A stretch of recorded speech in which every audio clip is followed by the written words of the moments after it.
My name is Bernadette Dodd and welcome to my life after 50. Today I am sharing my recipe for gluten-free onion rings. I shouldn't really say my recipe because it was inspired by Chef Mario on the Chew. My thanks to Chef Mario for the inspiration. My husband loves onion rings. Made them for my husband. He was ecstatic. He loves them. And so my sister suggested I share the recipe with everyone on YouTube because maybe somebody else's husband might like them too. So here we go, gluten-free onion rings. And I use gluten-free Bisquick, and I always use canola oil to deep fry, and I reuse it, so that's poured back into the bottle from last time. And then we'll just deep fry it in an ordinary pot because I don't have a deep fryer. I don't do it a lot, but my husband loves onion rings, and there are no commercial gluten-free onion rings that I know about, so I have to make them if I'm going to give them to him.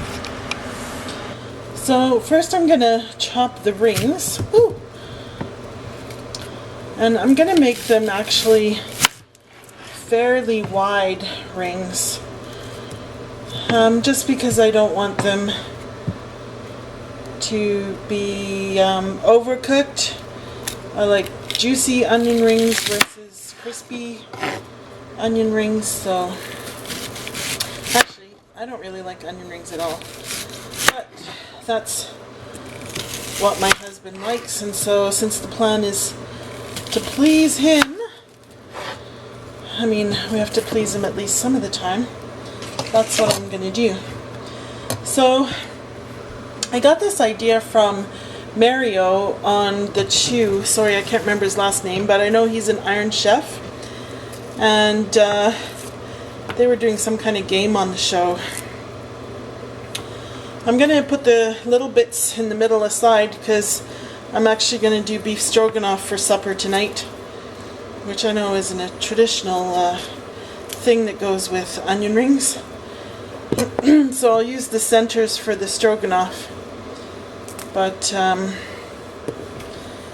anyway, Mario got pancake mix as one of the ingredients, and it was a deep fry challenge, and he made onion rings using pancake mix.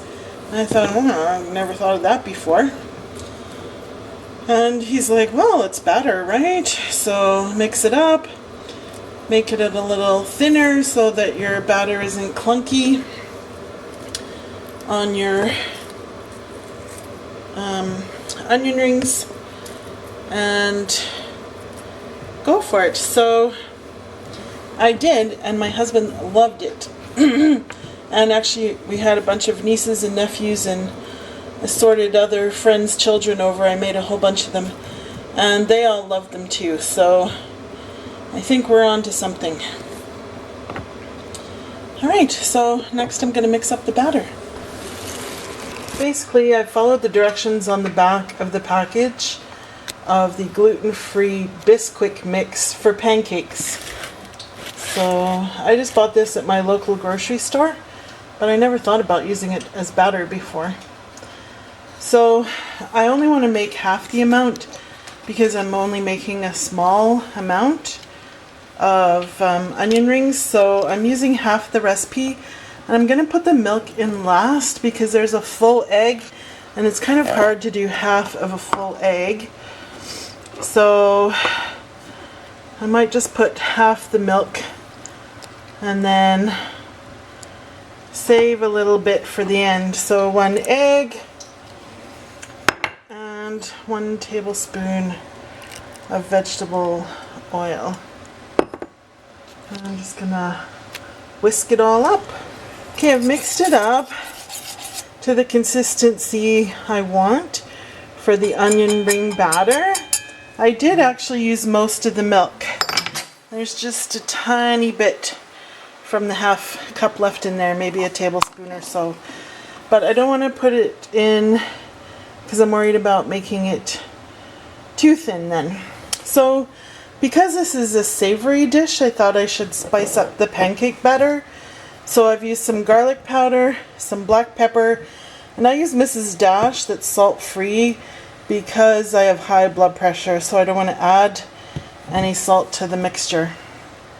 Okay, so I'm just going to season it to taste and then start making my onion rings. Meanwhile, I have the oil heating up on the stove.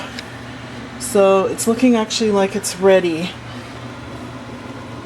You can see it's kind of bubbling away a bit there. Okay, I'm testing the oil by putting a bit of batter in, and it's sizzling away. So I have some of my onion rings that I've cut. I'm just tossing them in the bowl to get them covered in the pancake mix with a fork. Then I'm going to pick them up with my fork and just lower them into the batter. Pretty simple. So I'm just going to do it until my space in my pot, which isn't very big admittedly. You know, if you have a bigger family, there's just me and my husband. Or you want to make more at a time. Sorry, you might want to put more in, but for me this is easy. And then once they look like they're getting to the right amount of doneness, I just flip them over. Flip them over. You only cook one side at a time. Oops, the camera's fogging up. Sorry. So these ones look like they're ready to be flipped.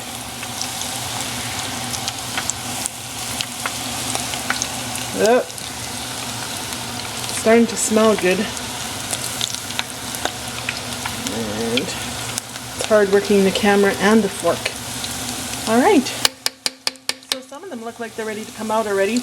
I just take them out and put them on a plate covered in paper towel to drain them and then serve them. One tip I have is do use a separate fork for stirring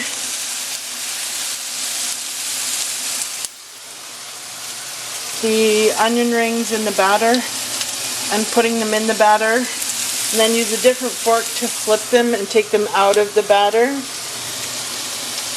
Otherwise, you'll get a whole lot of floaties in your pot from the batter. I have some anyway, just from putting this fork in. Right.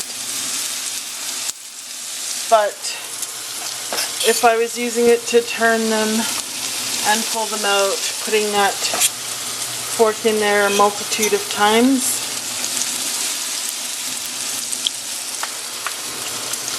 it would be a lot worse.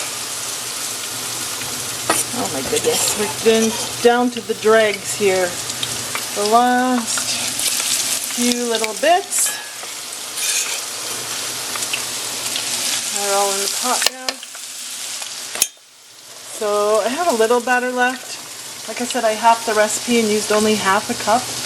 But you can see I have quite a plate full of onion rings. They smell delicious. They look good. I'm just draining them all off on the paper towel. And I think the batter looks like it's a good consistency. Like they're not really doughy, but they have a nice little coating on them. So now they just have to pass the husband test. So I put the oil on the back of the stove to cool. I'm still making supper, so it's going to take a while. But probably by the time I'm done supper and doing the dishes and all that stuff, it'll be ready to go back in the bottle. So I just use a filter and then I strain the big bits out. You can just scoop them out of the oil because they're floating on the top.